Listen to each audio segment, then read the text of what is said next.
চলুন আপনাদের আফ্রিকার জঙ্গলের একটা ভয়ানক গল্প বলি। অহনা রোজ ঘুমিয়ে কেন আফ্রিকার জঙ্গলের সেই ভয়ানক স্বপ্ন বারবার দেখে, আর প্রতিদিন রাতেই ভয় পেয়ে তার ঘুম ভেঙে যায়? চলুন আমরা শুনি আফ্রিকার জঙ্গলের এক রোমাঞ্চকর গল্প।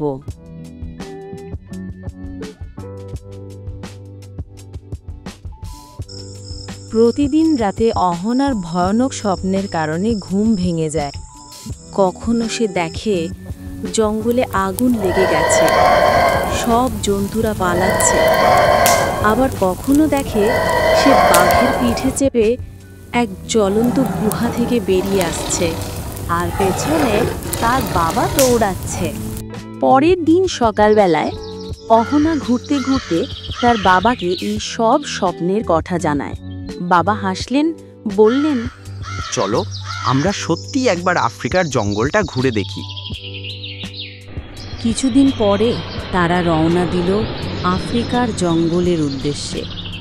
প্লেনের জানলা দিয়ে তারা দেখল ঘন বন, বড় বড় গাছ, নদীর ধারে হাতি জল খাচ্ছে, রঙিন পাখিরা উড়ে বেড়াচ্ছে, সব মিলিয়ে এক স্বপ্নের মতো দৃশ্য।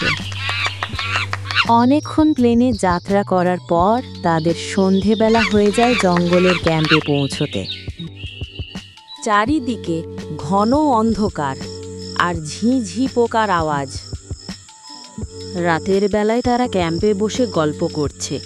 ঠিক তখন দূর থেকে শুনল ভয়ঙ্কর পশুর আওয়াজ। অহনা চমকে ওঠে। বাবা শান্তভাবে বলে, মা, জঙ্গলে এরকম আওয়াজ প্রায় শোনা যায়, ভয় পাওয়ার কিছু নেই। তারপর তারা ঘুমিয়ে পড়ে। পরের দিন সকালে বেরিয়ে পড়ল জঙ্গলের মাঝে। চারিদিকে জঙ্গল, এর সৌন্দর্য দেখে তারা খুব আনন্দ পায়। তারা খুব কাছের থেকে হাতিদের খেলা করা দেখে। জিরাফ আর জেব্রা বনের মধ্যে হেঁটে বেড়াচ্ছে। ছোট ছোট বাচ্চা হাতি, জিরাফ আর জেব্রা খেলা করছে, রঙিন পাখিরা আনন্দে উড়ে বেড়াচ্ছে। এই সব দেখে তাদের মন আরও আনন্দে ভরে যায়। ঠিক তখন অহনা দূরে দেখতে পেল এক বিশাল পাথরের ফলক, যার গায়ে লেখা আছে রহস্যময় কিছু প্রাচীন চিহ্ন। সেই চিহ্ন দেখে অহনা বুঝল কোনো গুপ্তধন লুকানো আছে বনের গভীরে। পাথরের নকশা অনুসরণ করতে করতে তারা পৌঁছে গেল এক অন্ধকার গুহার সামনে। কিন্তু সেখানে দাঁড়িয়ে আছে দুটো বিশাল বাঘ। বাঘ দুটো যেন পাহারা দিচ্ছে গুহাটাকে। কিন্তু আশ্চর্যজনকভাবে তারা অহনাকে আক্রমণ করল না, বরং বাঘ দুটো প্রশ্ন করল।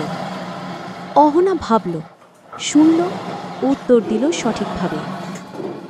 এরপর বাঘ দুটি মাথা নইয়ে অহনাকে সেই রহস্যময় গুহায় ঢোকার অনুমতি দিল। এবার শুরু হলো আফ্রিকার জঙ্গলের প্রকৃত রহস্য। গুহার ভেতরে তারা সব বাধা পেরিয়ে পৌঁছে গেল সেই গুপ্তধনের কাছে। নির্লোভ অহনা কোনো দামি রত্ন না নিয়ে শুধু ঔষধি ফুলটিকে নিল, কারণ সেটা দিয়ে মানুষের উপকার হবে। আর ঠিক সেই সময় চারিদিকে বিদ্যুৎ চমকাতে থাকে, জঙ্গলের বাইরে আগুন লেগে যায়, গুহাতেও আগুন লাগতে শুরু করে। দেবী অহনার নিঃস্বার্থ এবং নির্লোভ মন দেখে খুশি হয়, আর বাঘ দুটোকে আদেশ দেয় অহনাকে সাহায্য করার জন্য। তখন বাঘটি অহনাকে নিজের পিঠে চড়িয়ে জ্বলন্ত গুহা থেকে নিরাপদে বাইরে বের করে আনে। সেই মুহূর্তে অহনার চোখে ভয়ে আর কৃতজ্ঞতা দুটোরই একসাথে ঝলক দেখা যায়। গুহার বাইরে এসে অহনা আর তার বাবা বাঘটিকে ধন্যবাদ জানায়। অহনা বুঝতে পারে এই ঔষধি ফুল দেওয়ার জন্যই অহনাকে গুহার দেবী স্বপ্ন দেখাতো। তারপর বাঘ দুটি আর কোনো রকম ঝুঁকি না নিয়ে অহনা আর তার বাবাকে ক্যাম্পে ছেড়ে দিয়ে আসে। এইভাবে তারা আফ্রিকার জঙ্গলের রহস্যের সমাধান করে। তো বন্ধুরা, আশা করি গল্পটা ভালো লেগেছে। তাহলে নিচে দেওয়া সাবস্ক্রাইব বাটনে ক্লিক করে চ্যানেলটি সাবস্ক্রাইব করে নেবেন আর পরের গল্পগুলো ট্রেলার দেখে নিন।